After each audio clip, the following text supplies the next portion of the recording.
इयत्ता 6वी सामान्य विज्ञान पाठ क्रमांक 2 सजीव सृष्टी. थोडे आठवा. चित्रातील विविध घटकांची यादी करून ते सजीव आहेत की निर्जीव ते ठरवा. सजीवांची लक्षणे. आपल्या सभोवताली अनेक प्रकारचे प्राणी आणि वनस्पती आढळतात. त्यामध्ये काही बाबतीत साम्य तर काही बाबतीत भेद दिसून येतात. तरीही ते सर्व सजीव आहेत हे आपण काही ठराविक वैशिष्ट्यांच्या आधारे ओळखतो. निर्जीवांमध्ये ही वैशिष्ट्ये दिसून येत नाहीत. ही वैशिष्ट्ये म्हणजेच सजीवांची लक्षणे आहेत. या लक्षणांचा आपण अभ्यास करूया. सांगा पाहू.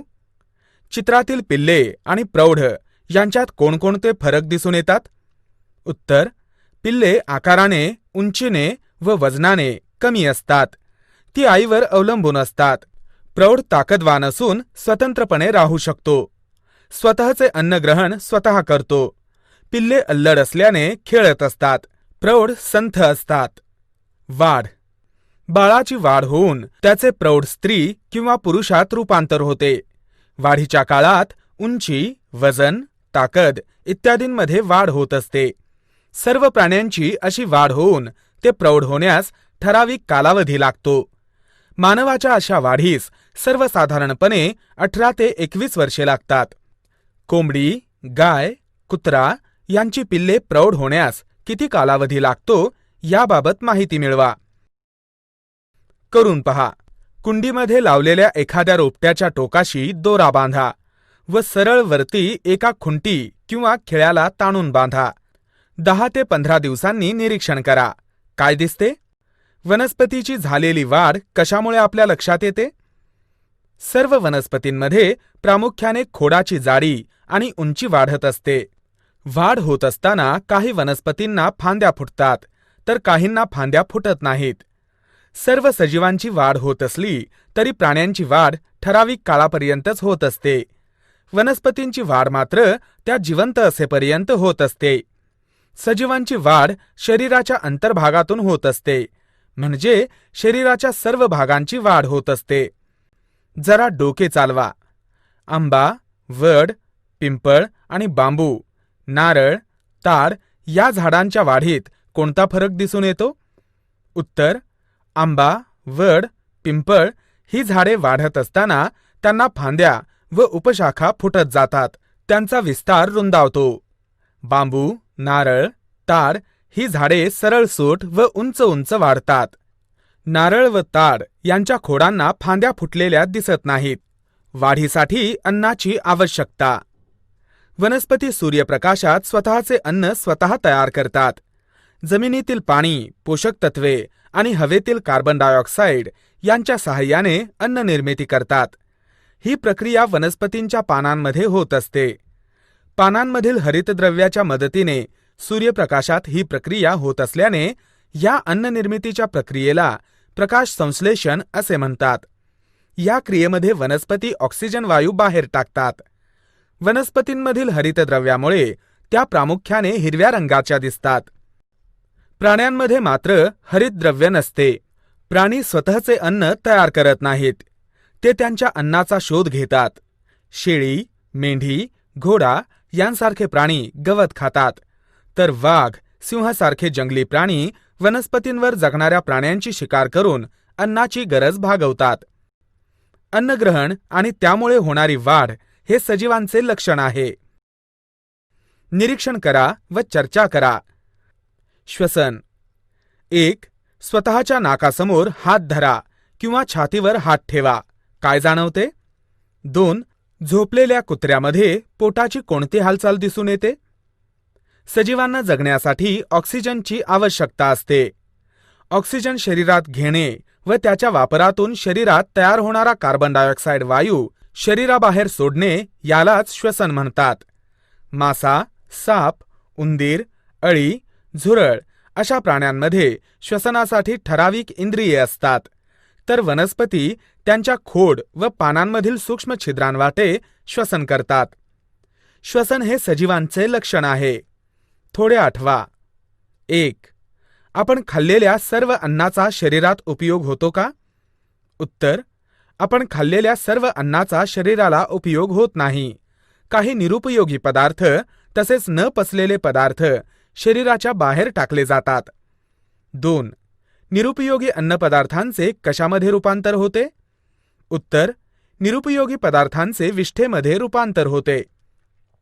उत्सर्जन: प्राण्यांच्या शरीरात होणाऱ्या अनेक क्रियांमधून निरुपयोगी टाकाऊ पदार्थ तयार होतो. त्यांना उत्सर्ग म्हणतात. हे उत्सर्ग शरीराबाहेर टाकण्याच्या क्रियेला उत्सर्जन म्हणतात. प्राण्यांमध्ये उत्सर्जनाचे विविध अवयव असतात. वनस्पती देखील उत्सर्जन करतात. उदाहरणार्थ, काही वनस्पतींची विशिष्ट ऋतूत पानगळ होते. वनस्पतींच्या पानांमध्ये साठवलेले उत्सर्ग त्या पानांबरोबर गळून पडतात. करून पहा. एक प्लॅस्टिकची पारदर्शक पिशवी घ्या. चित्रात दाखवल्याप्रमाणे वनस्पतीच्या एका पानावर ती बांधा. 6 ते 7 तासांनंतर निरीक्षण करा. काय दिसते? पिशवीच्या आतील बाजूस पाण्याचे थेंब जमा झालेले दिसतात. म्हणजेच वनस्पती बाष्परूपात पाण्याचे उत्सर्जन करतात. उत्सर्जन हे सजीवांचे लक्षण आहे. जरा डोके चालवा. बाभूळ, शेवगा या वनस्पतींच्या खोडावर दिसणारा चिकट पदार्थ काय आहे? उत्तर: बाभूळ, शेवगा या वनस्पतींच्या खोडावर गोंदासारखा पदार्थ स्रवतो. हा पदार्थ त्या झाडांचा उत्सर्ग आहे. या झाडांना अनावश्यक असलेला हा उत्सर्ग उत्सर्जनामुळे खोडांच्या सालीपासून बाहेर पडतो. निरीक्षण करा व चर्चा करा. तुम्ही हे अनुभवले आहे का? या क्रिया घडल्यानंतर काय बदल जाणवतात? 1.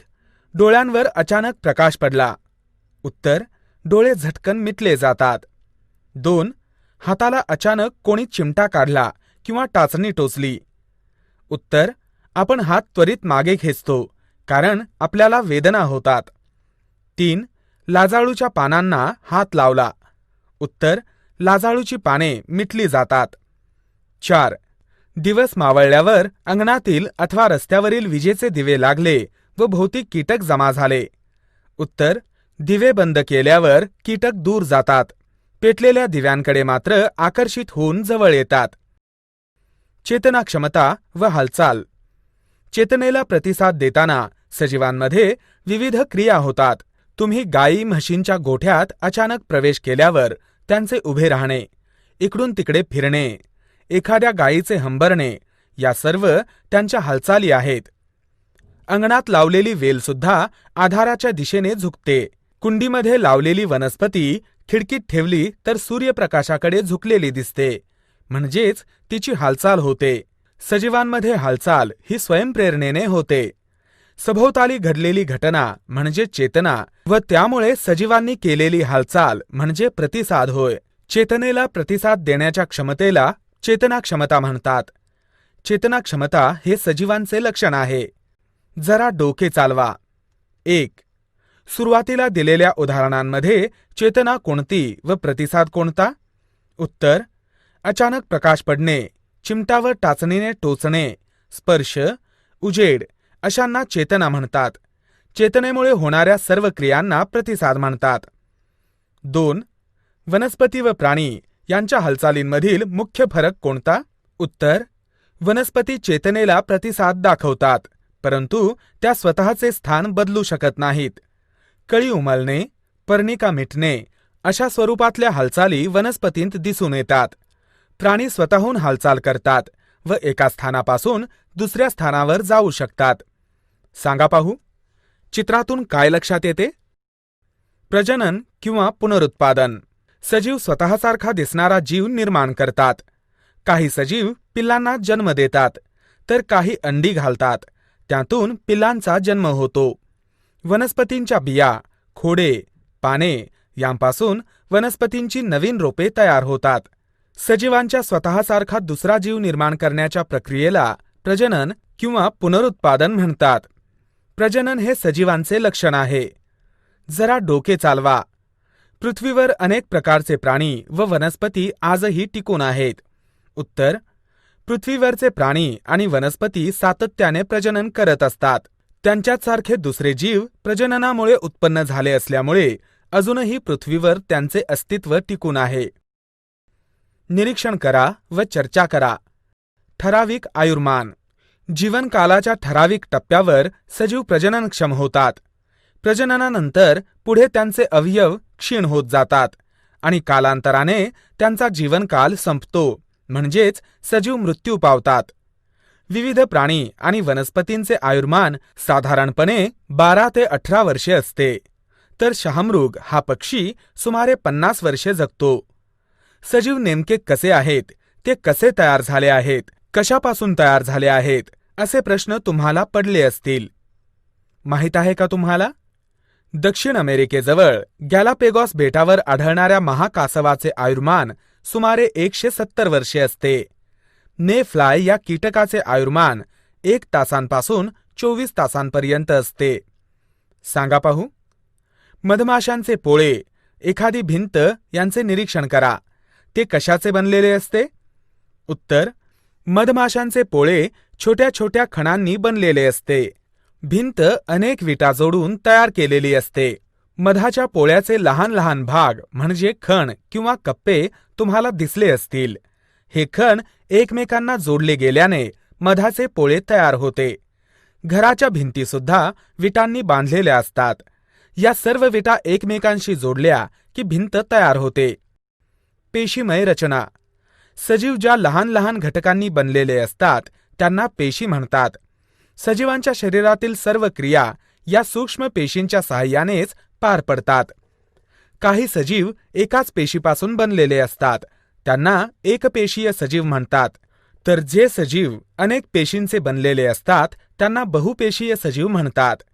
अमिबा व काही सूक्ष्मजीव हे एकपेशीय सजीव आहेत. तर मानव, गाय, उंदीर, झुरळ, हत्ती, वडाचे झाड, कांद्याचे रोप हे सर्व बहुपेशीय सजीव आहेत. सजीव एकपेशीय असो अथवा बहुपेशीय, सजीवांतील सर्व लक्षणे प्रत्येक पेशींमध्ये दिसतात. पेशींची संख्या वेगवेगळी असली तरी पेशीमय रचना हे सजीवांचे प्रमुख लक्षण आहे. कोण काय करते? भारतातील विविध भागांतील वनस्पती आणि प्राण्यांचे सर्वेक्षण, संवर्धनाचे कार्य भारतीय वनस्पती सर्वेक्षण संस्था 1890 आणि भारतीय प्राणी सर्वेक्षण संस्था 1916 स्वतंत्रपणे करतात. परिसरात एखादी अनोळखी वनस्पती अथवा प्राणी आढळल्यास या संस्थांशी संपर्क करून आपल्याला त्याची माहिती मिळवता येते. सांगा पाहू. वनस्पती आणि प्राणी आपल्याला कसे उपयुक्त ठरतात? उत्तर: वनस्पतींचा वापर आपल्याला अनेक गोष्टींत करावा लागतो. वनस्पतीपासून अन्नधान्य, फळे मिळतात. अशा वनस्पतींचा घरगुती उपयोग होत असतो. अडुळसा, हिरडा, बेहडा, शतावरी अशा वनस्पतींपासून औषधे तयार केली जातात. काही वनस्पतींचा औद्योगिक कारणांसाठी उपयोग केला जातो. झाडांपासून लाकूड मिळते. कापसासारख्या वनस्पतींपासून कापूस व धागे तयार केले जातात. अशा रीतीने वनस्पतीसृष्टी आपल्या अन्न, वस्त्र आणि निवारा या तीनही गरजा पूर्ण करण्यास उपयोगी पडते. उपयुक्त सजीव. घरगुती तसेच औद्योगिक उपयोगासाठी वनस्पती वापरण्यात येतात, जसे मेथी, बटाटा, भेंडी, सफरचंद, केळी यांचा वापर अन्नासाठी, तर अडुळसा, हिरडा, बेहडा, शतावरी यांचा वापर औषधासाठी केला जातो. प्राणीही आपल्याला असेच उपयोगी पडतात.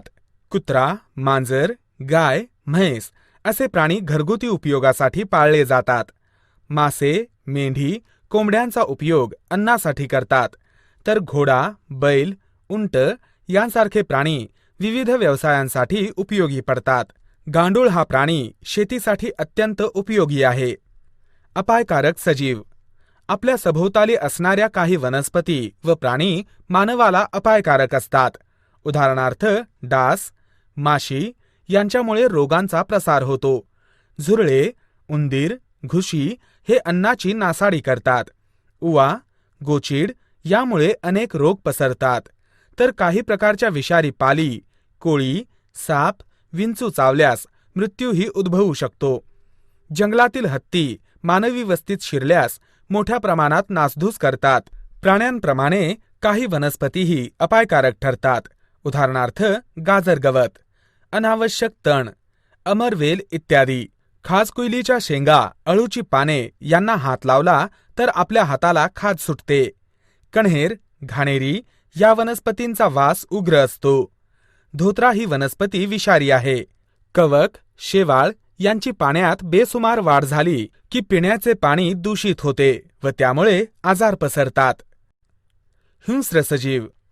जंगलात राहणारे जे प्राणी इतर प्राण्यांची शिकार करून खातात त्यांना हिंस्र प्राणी म्हणतात.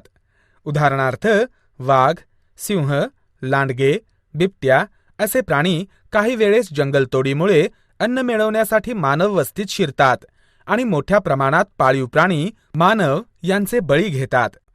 माहिती मिळवा. आपल्या सभोवताली आढळणारे विविध वनस्पती व प्राणी यांच्याविषयी माहिती मिळवण्यासाठी नॅशनल जिओग्राफिक, डिस्कव्हरी या वाहिन्यांवरील कार्यक्रम बघा. मिळवलेल्या माहितीच्या आधारे वर्गात चर्चा करा. हे नेहमी लक्षात ठेवा. निसर्गातील विविध वनस्पती व प्राणी आपल्या गरजा भागवतात. आवश्यकता असेल तेवढाच त्यांचा उपयोग करून घ्यावा. विनाकारण वनस्पतींची पाने, फुले, फळे तोडू नयेत. प्राण्यांची शिकार करू नये. त्यांना त्रास देऊ नये. वनस्पती व प्राण्यांचे संरक्षण करणे ही आपली सर्वांची जबाबदारी व कर्तव्य आहे. आपण काय शिकलो? वाढ होणे, श्वसन, उत्सर्जन, प्रजनन, चेतनाक्षमता, हालचाल, ठराविक आयुर्मान, पेशीमय रचना ही सजीवांची लक्षणे आहेत. प्राण्यांची वाढ ठराविक कालावधीपर्यंत होते. वनस्पतींची वाढ मात्र त्या जिवंत असेपर्यंत होत राहते. शरीरातील निरुपयोगी पदार्थ बाहेर टाकण्याची क्रिया म्हणजे उत्सर्जन. स्वतःसारखा दुसरा जीव निर्माण करण्याची क्षमता सर्व सजीवांमध्ये दिसून येते. चेतनेला प्रतिसाद देण्याच्या क्षमतेमुळे सजीवांमध्ये हालचाल होते. वनस्पती स्वयंप्रेरणेने हालचाल करत असल्या तरी त्या प्राण्यांप्रमाणे स्वतःची जागा सोडून दुसरीकडे जाऊ शकत नाहीत. सजीवांचा जीवनकाल ठराविक असतो. त्यानंतर ते मृत्यू पावतात. अनेक प्राणी व वनस्पती आपल्याला दैनंदिन जीवनात उपयोगी पडतात. काही प्राणी व वनस्पती आपल्यासाठी अपायकारक ठरू शकतात. सजीवाचा लहानात लहान घटक म्हणजे पेशी होय.